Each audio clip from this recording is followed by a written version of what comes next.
The seconds are out. The crowd is waiting. The boxers are getting ready to battle.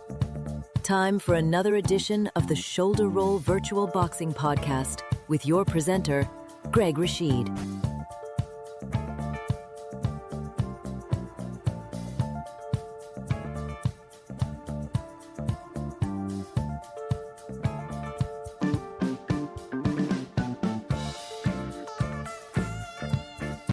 Well, I want to say swaddy krop to everyone out there, which means hello on Thai. I'm Greg Rashid, your presenter, with another edition of the Shoulder Roll Virtual Boxing Podcast, broadcasting in Bangkok, Thailand. Hope you enjoyed the show today, as so many folks have enjoyed the show all over the world. Thank you for that.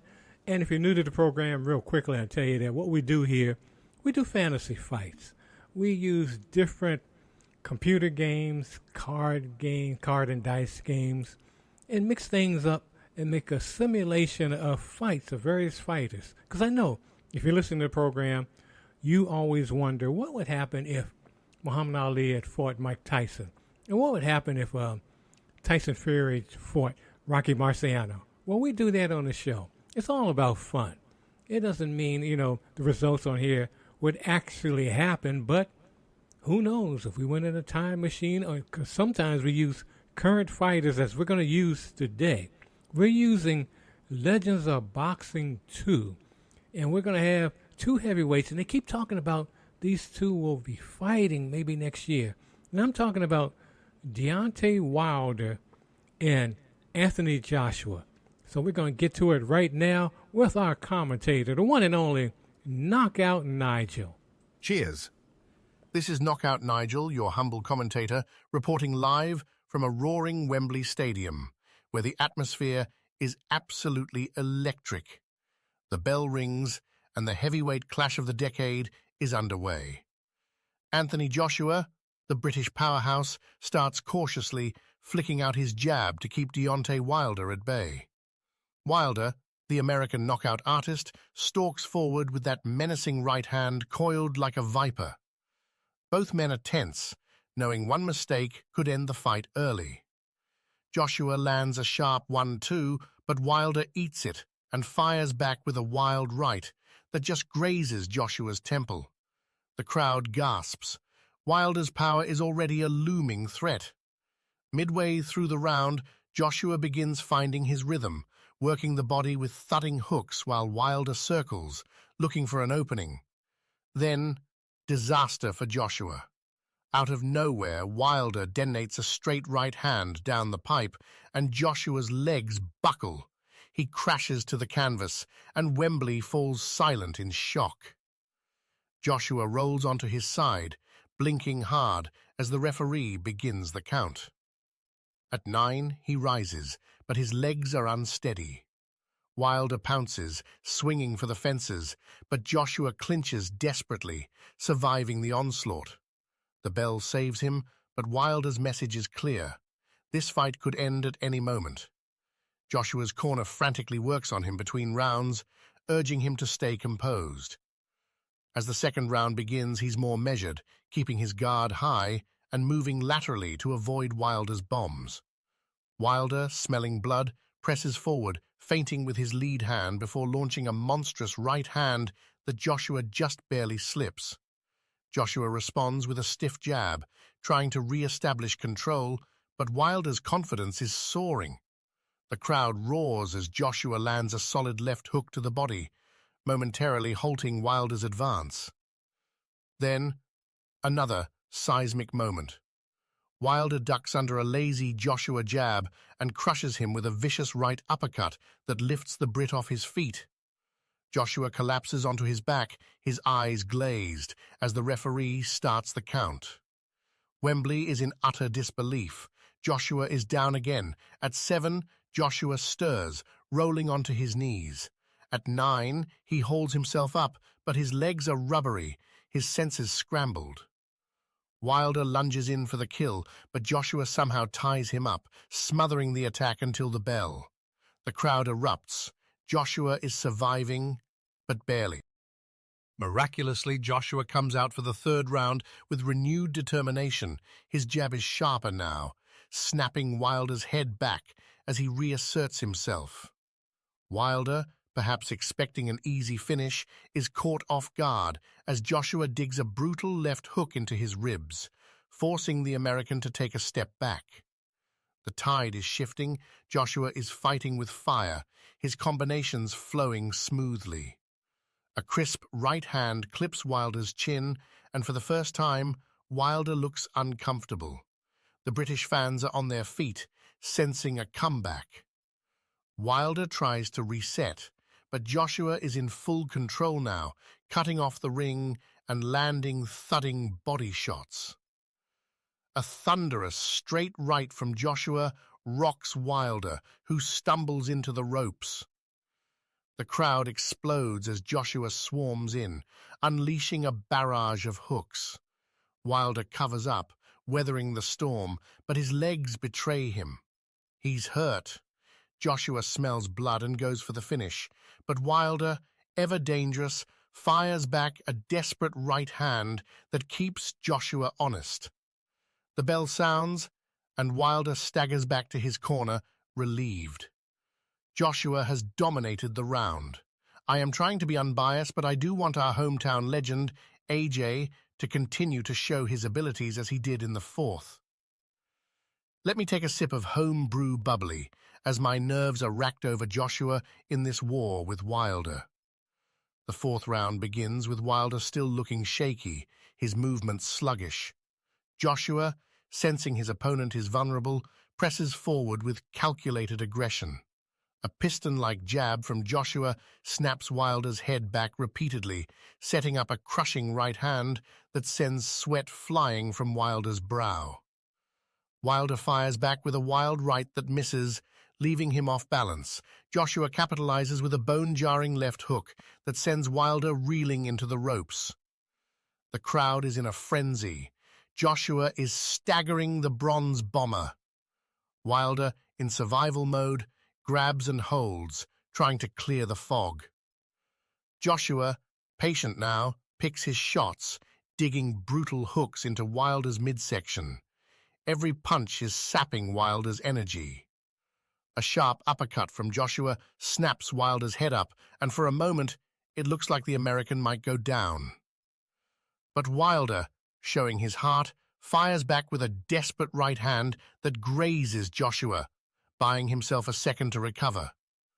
The round ends with Joshua in full command. Wilder is clinging on, but the momentum has swung dramatically. Way to go, AJ. Oops, I forgot. No bias commentary. Let me take a sip of bubbly again. The fifth round opens with Wilder looking refreshed, perhaps having recovered between rounds. Joshua, still confident, steps in, but bam! A monstrous right hand from Wilder sends... Joshua tries to fight back, swinging a desperate right hand, but Wilder drops him again with a concussive left hook right hand combo. Joshua slams onto the mat, his arms splayed, his eyes vacant. The referee starts the count. 5, 6, 7. Joshua rolls onto his knees, but at 9 he's still struggling to rise. Before the referee can wave it off, Joshua's corner throws in the towel. The fight is over. Deontay Wilder wins by technical knockout at 107 of the fifth round. Wembley is in shock. Wilder's power has proven too much. Joshua, valiant but battered, slumps on his stool as Wilder celebrates. What a fight! A roller coaster of knockdowns, momentum shifts, and brutal power punching. Wilder has cemented his name in heavyweight history tonight. I will now return you to our Bangkok studio. This is Knockout Nigel. Cheers. Well, I could see that happening. You know, if this fight comes about next year, and maybe this year, but I could see Deontay knocking out Anthony Joshua. Also, I could see them both just taking turns knocking each other down. But it will be an exciting fight that should have happened 5 years ago. But you know how the powers that be in boxing, how they kind of a little slow at times. Although, I have to say with the Saudis involved in this, things are picking up, and there's a renewed enthusiasm, at least around the world. Now, I don't know, in America, it's not there, but it is, it's getting there. A lot of that's due to some of these YouTubers like the Logans, and they're fighting, Jake Logan fighting, or Jake Paul. I always want to call him Jake Logan. It's Logan and Jake.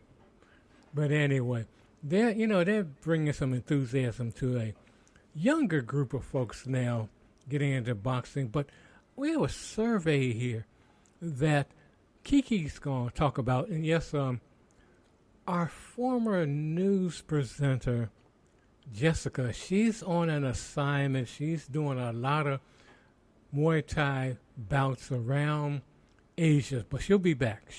But right now we have Kiki, our former ring card girl, and she's going to tell you about this poll conducted about boxing. Let's check it out.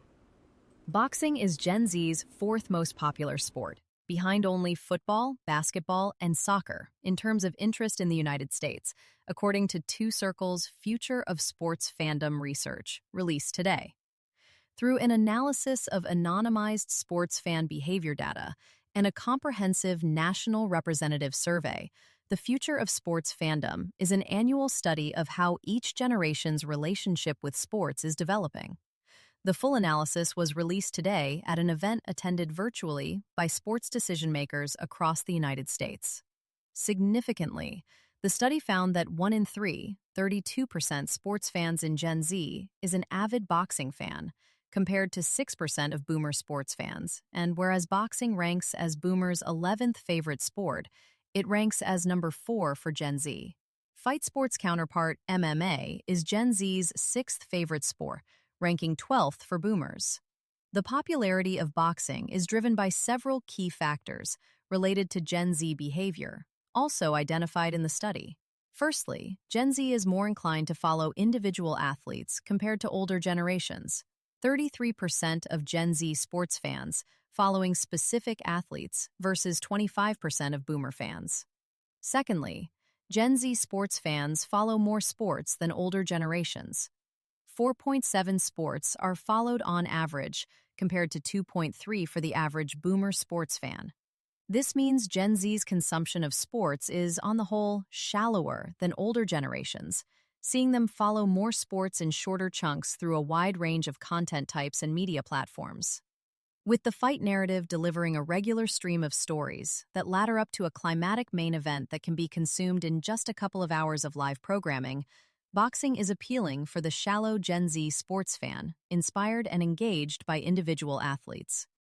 The Future of Sports Fandom study also found that there are 134 million sports fans in the United States, and Gen Z make up the biggest proportion, 38 million. Gen Z also has more female fans than any other generation, 16 million, or 42% of total Gen Z fans. Additionally, 1 in 5 female Gen Zers, 20%, is an avid sports fan. This compares to 1 in 10, 10% in the boomer generation. Cross-generation, meanwhile, 50% of U.S. sports fans became a fan by the age of 14, meaning most U.S. sports fans' lifelong relationship with sports is formed before the time they start high school. That's a really fascinating study. You can check it out online. Thank you, Kiki, for that. And one thing I didn't like in the study, they kept calling the Gen Xers shallow. Don't. You shouldn't do that. But anyway, I'm a boomer, but according to the study, my mindset is more of a Gen Z. But anyway, hope you enjoyed that, as well as the show today. But we're going to get out of here right now. And if you want to become a Patreon member, just go to patreon.com, as so many people have done. Look for Ringside Fantasy Fights in News and donate $1 or whatever you can a month to keep us going so we can get new equipment, new microphone, and just give you the best product possible. But again, this is your presenter, Greg Rashid. Go in love and go in peace. Help someone along the way.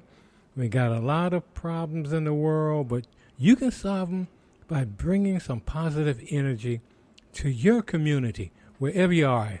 Help a senior in need, help a young person in need, animal in need, pick up trash in your neighborhood. Do what you can. And always remember, when you get up in the morning, just say that you love yourself and you're going to do what you can to make this a better world.